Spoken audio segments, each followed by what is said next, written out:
Jauh di pedalaman Kalimantan Tengah, tersembunyi di balik lebatnya hutan hujan tropis, ada sebuah legenda yang diceritakan turun-temurun oleh masyarakat Dayak. Kisah ini mengisahkan Tambun dan Bungai, dua bersaudara yang gagah berani, yang menjadi simbol keberanian, cinta tanah leluhur, dan keharmonisan dengan alam. Namun, di balik kebesaran mereka, kisah ini penuh dengan nuansa mistis yang menakutkan dan hingga kini masih dipercayai oleh masyarakat setempat. Awal kehidupan Tambun dan Bungai. Tambun dan Bungai hidup di sebuah desa kecil yang dikelilingi hutan lebat. Tambun, kakak laki-laki, adalah seorang pemuda yang memiliki kekuatan fisik luar biasa dan ahli dalam bertarung. Ia sering memimpin penduduk desa untuk berburu dan menjaga keamanan desa dari ancaman binatang buas atau suku-suku asing yang mencoba menyerang. Adiknya, Bungai, adalah seorang wanita yang memiliki kecantikan yang tiada taraf dan kecerdasan yang luar biasa. Selain dikenal sebagai perempuan bijak, Bungai juga memiliki kemampuan spiritual yang kuat. Ia dipercaya mampu berkomunikasi dengan roh leluhur dan mengetahui rahasia-rahasia alam. Kemampuan ini membuatnya dihormati sebagai penjaga adat dan pemimpin spiritual di desanya. Hidup mereka sederhana namun damai. Tambun dan Bungai selalu berusaha menjaga keharmonisan antara manusia dan alam, mengikuti ajaran leluhur yang mengutamakan keseimbangan dan penghormatan terhadap tanah tempat mereka hidup. Kehidupan damai desa mereka mulai terganggu ketika pasukan penjajah asing datang. Pasukan ini adalah orang-orang yang datang dari jauh, membawa senjata modern dan niat untuk menguasai tanah mereka. Mereka ingin mengubah hutan menjadi tempat eksploitasi sumber daya alam, seperti emas, kayu, dan rempah-rempah. Penduduk desa yang sederhana merasa takut menghadapi ancaman besar ini. Namun, Tambun tidak gentar. Ia berkata kepada para penduduk, tanah ini adalah warisan leluhur kita. Darah mereka telah mengalir di tanah ini untuk melindunginya. Kita tidak akan membiarkan mereka mengambilnya. Bungai, yang melihat keteguhan hati kakaknya, turut mendukung. Ia memimpin ritual adat untuk memohon perlindungan dari roh leluhur. Kita harus bersatu, katanya. Dengan restu leluhur, kita akan melindungi tanah ini hingga akhir. Tambun dan Bungai mulai mempersiapkan pasukan kecil mereka. Para pria desa dilatih menggunakan senjata tradisional seperti mandau, tombak, dan tameng. Bungai, meskipun seorang wanita, ikut serta dalam pelatihan ini. Ia bahkan membuat senjata khusus yang diberi mantra pelindung, dipercaya mampu melumpuhkan musuh dengan kekuatan gaib. Sebelum perang dimulai, Bungai memimpin upacara adat di bawah pohon besar yang dianggap keramat. Mereka mempersembahkan sesajen berupa sirih, pinang, ayam putih, dan darah babi untuk memohon kekuatan dari roh leluhur. Kabut tebal tiba-tiba turun di sekitar desa, tanda bahwa permohonan mereka diterima.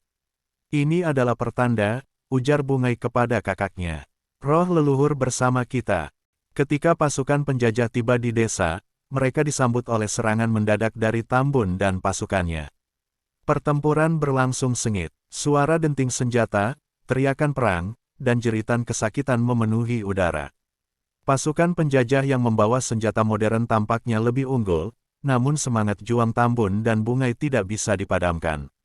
Di tengah pertempuran, Bungai menggunakan kekuatan spiritualnya untuk memanggil bantuan dari alam. Ia menancapkan tombaknya ke tanah sambil berseru, "Wahai leluhur kami, lindungilah kami dari mereka yang berniat merusak tanah ini." Seketika, kabut tebal turun, menutupi medan perang. Pasukan penjajah yang terbiasa bertarung di tempat terbuka mulai kebingungan. Mereka tersesat di dalam kabut, tidak bisa melihat musuh mereka. Sementara itu, Tambun dan Bungai memimpin serangan balik. Namun, meskipun mereka berhasil menghalau musuh, pertempuran itu membawa pengorbanan besar. Tambun dan Bungai tewas di medan perang. Tubuh mereka tidak pernah ditemukan.